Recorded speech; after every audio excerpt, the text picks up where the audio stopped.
Sexta-feira, 31 de março de 1922, ficou marcado como um dia que ninguém sabe exatamente o que aconteceu e por que uma família inteira foi dizimada em sua própria casa. Oi, se você está chegando por aqui agora, não se esquece de se inscrever, aqui tem vídeo toda terça-feira e aproveita e me segue nas redes sociais que por lá tem vídeos curtos sobre casos reais, livros, filmes e séries. Localizada na Baviera, no sul da Alemanha, a fazenda Winterkaifeck pertencia à família Gruber. Seus vizinhos mais próximos ficavam a mais ou menos 1 quilômetro em uma vila que tinha por volta de 75 famílias. Eles descreveram a família Gruber como o pior exemplo de gentileza que existia. Eles eram antipáticos, reclusos, esquisitos, mas não eram consideradas má pessoas. A composição, como a família era formada, a gente pode dizer que no mínimo era suspeita. Mas se você está acostumado a ouvir sobre casos criminais, já sabe que tudo pode acontecer. A família era formada pela Casilha Gruber, que ficou viúva em 1885 e tinha herdado a fazenda do marido. E ela se casou novamente com Andreas Gruber. E dizem que ele era um marido abusivo, que era normal ver marcas roxas na casilha.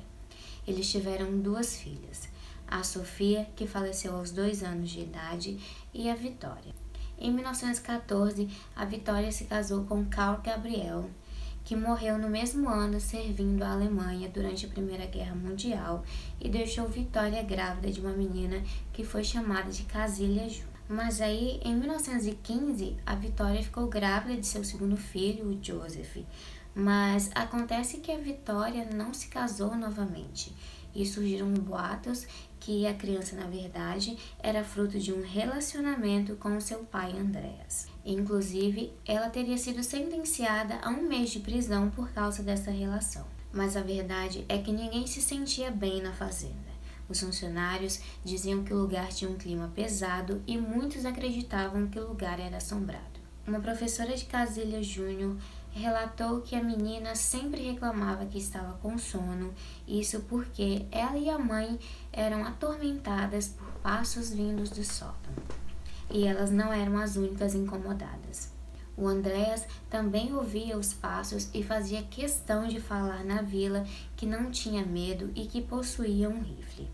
Apesar de todos os boatos sobre a família, no dia 31 de março de 1922, Maria Bautagner, de 44 anos de idade, decidiu que iria trabalhar na fazenda.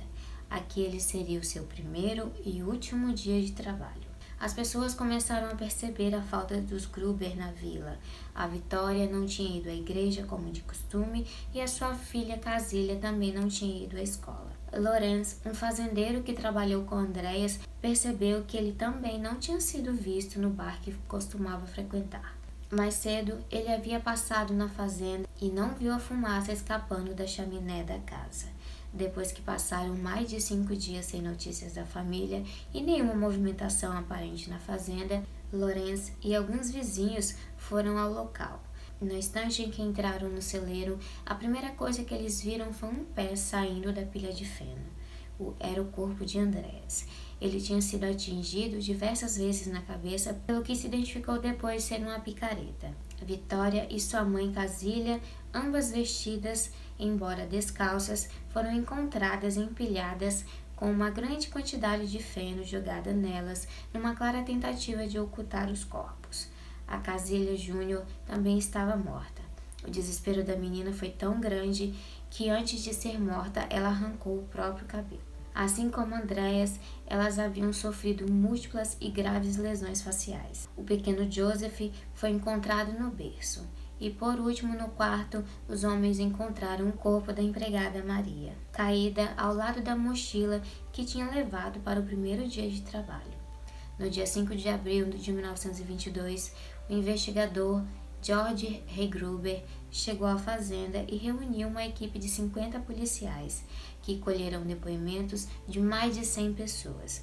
e lançaram uma campanha com uma recompensa de 500 mil marcos para quem localizasse o assassino. Conforme a investigação foi avançando, algumas coisas começaram a chamar a atenção. Ficou provado que mesmo após o massacre, pessoas viram fumaça saindo da chaminé da casa.